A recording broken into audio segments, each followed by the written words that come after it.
of Yugoslavia, which was obviously in Belgrade.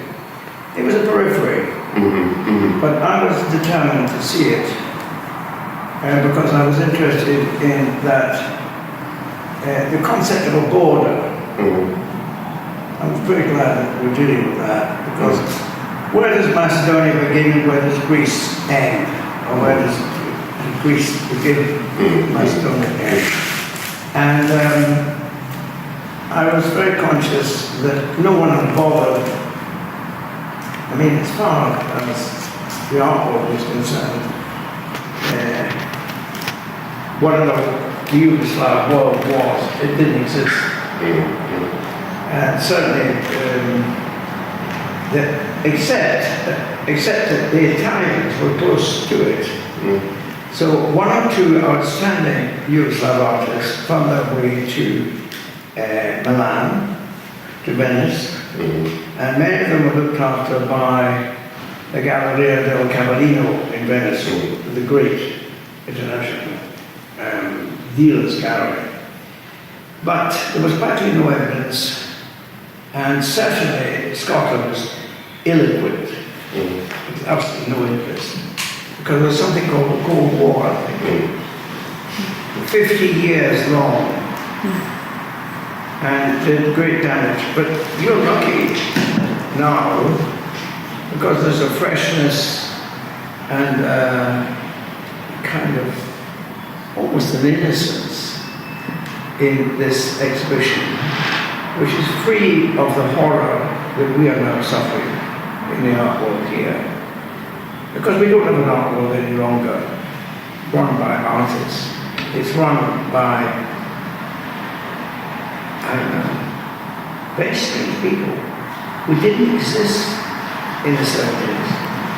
And they run the art world with curators,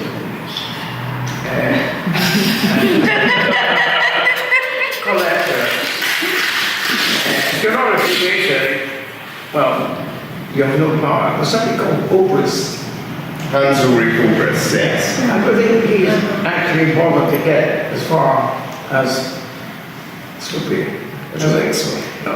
Because he knows that there's not the infrastructure which now controls absolutely every art scene. And if you regard the, how can I put it, the machinations, the mafia type shenanigans go on here, you'll realize that the art world is controlled in Scotland by a kind of club, essentially to do with all those people who were employed by the National Gallery. They don't need actually to have a street label in Scotland, because they have all the authority. You can't imagine just how much that means. They are in collaboration with something, I don't see, very funny name, I think it's called Creative Scotland. The Old Arts Council. Yeah, and you don't have that. The Ministry of Culture. It's central government, and they have 50 million pounds to spend, mostly on entertainment, because the art world, I think we should all be comforted by a book that's just come out, which dares to tell the truth about what's happened. In, I think, the last 20 years, in the so-called Western European art world, and in the States in particular, well, even in Australia and New Zealand, it's the same thing. It's a pity to all sitting here, because many people in the art world would think you're wasting your time. You should be at Frieze. And Frieze now is the biggest art fair in the world. And that's where all the dealers, the curators, the critics, everyone gathers, controls the tapes, it controls everything. It is the world which can identify a very ordinary painting by Basquiat, who died very sadly, very young, of drugs overdose. I showed him at the Edinburgh Festival, but it went, nobody paid any attention. The fact is, he sold the painting as a living, well, as a recently dead artist, for over 100 million. Oh, yeah. Now, you can't imagine that, can you? It's hard. The other thing is that the Tate tends to control most of the art world decisions. And it's probably now the biggest organization in the world. Wendy, I don't know if you explained your experience of the Arts Council. No, it's incognito today. But you escaped from it. Yeah, I was 12 years there, and I knew, I could see what was coming politically, and I got out before it became Creative Scotland. And I sensed it, it was instinct before really knowing, but I knew that the people coming in, they have no language and no understanding of art. And you can see the status of the artist getting pushed back and back. There's more administrators and marketing and audience development people came in. And if you knew anything about art, you were a threat, you were fashionable.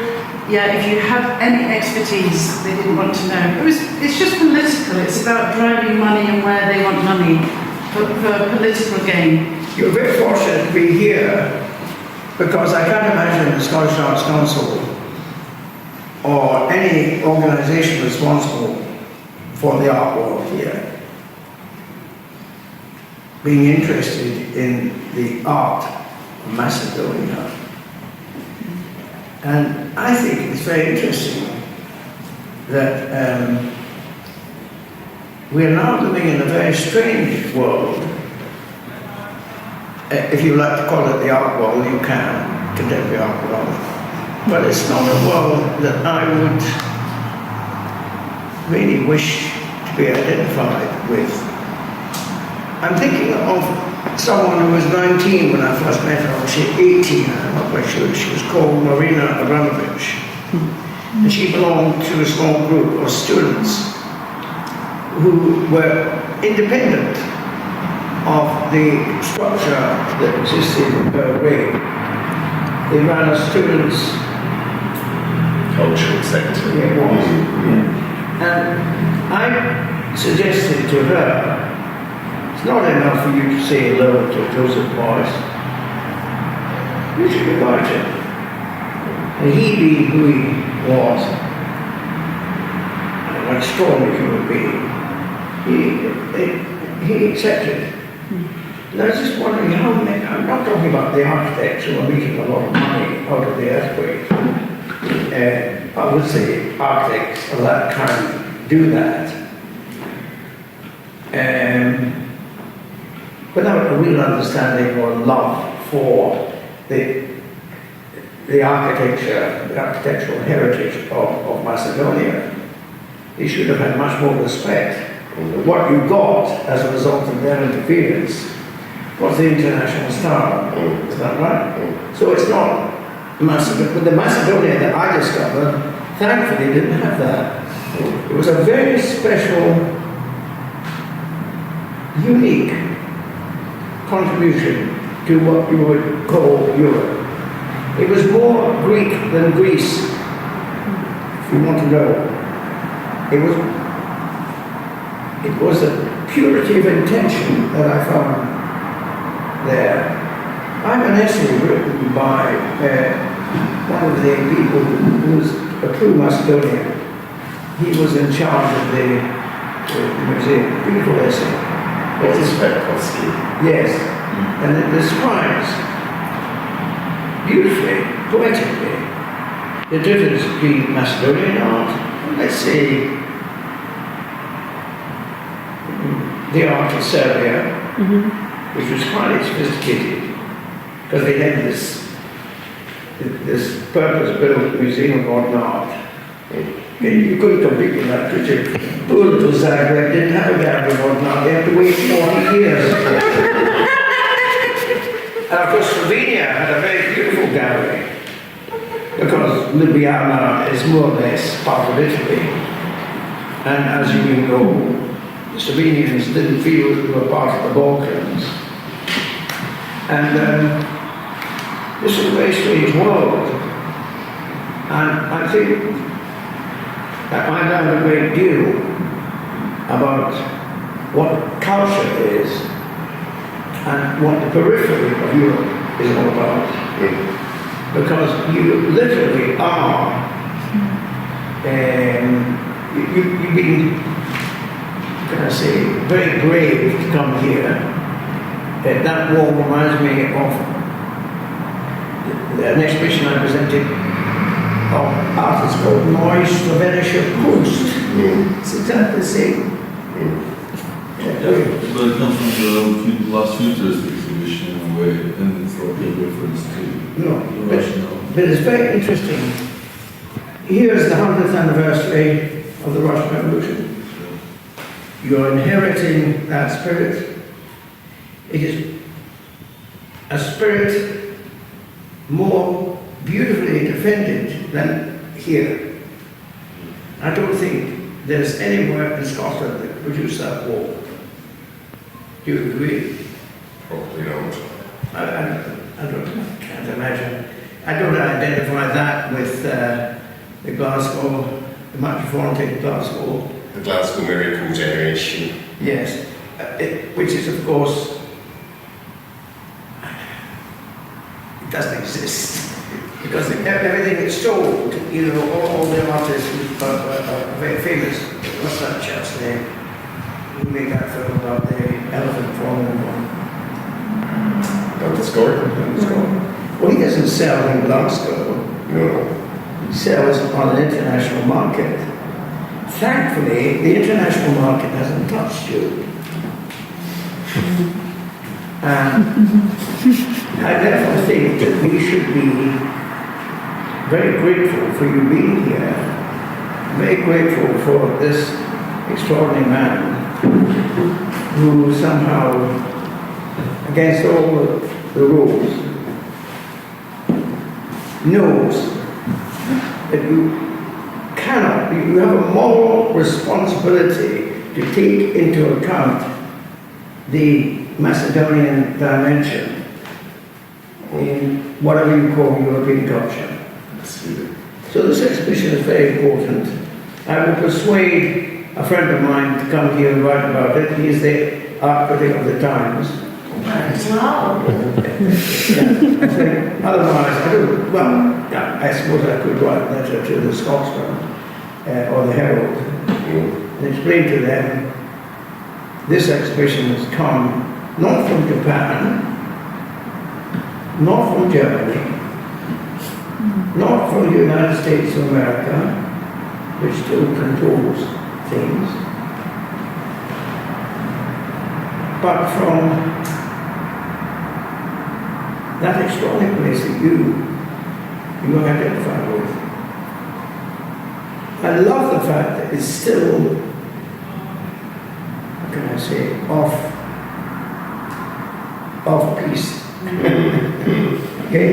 And if you go there, you're going to have a very interesting experience of what Europe is, and especially at that point where the Mediterranean becomes part of the Aegean, and where the very, very strange borderline exists between the world of Islam, okay, and the world of Islam. It's the most exciting part that I would advise everyone who's really seriously hoping that we have a better future for art here. But by the way, my job has been from the very beginning to make sure that any artist I deal with doesn't become celebrity.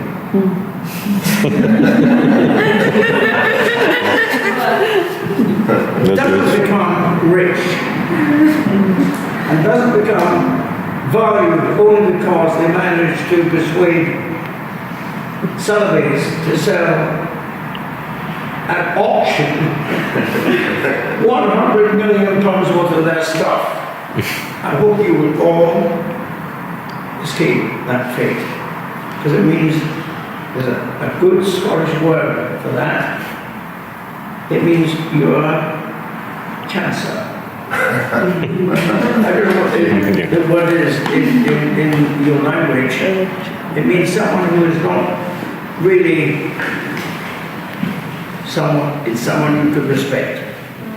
Now, I love the fact that you are committed to remembering all sorts of things in this extraordinary manifestation of your world. I'm glad that Yves Klein is alive and well. We're discussing in the free cake. Yeah, and I'm glad that you take performance art seriously. It's not really,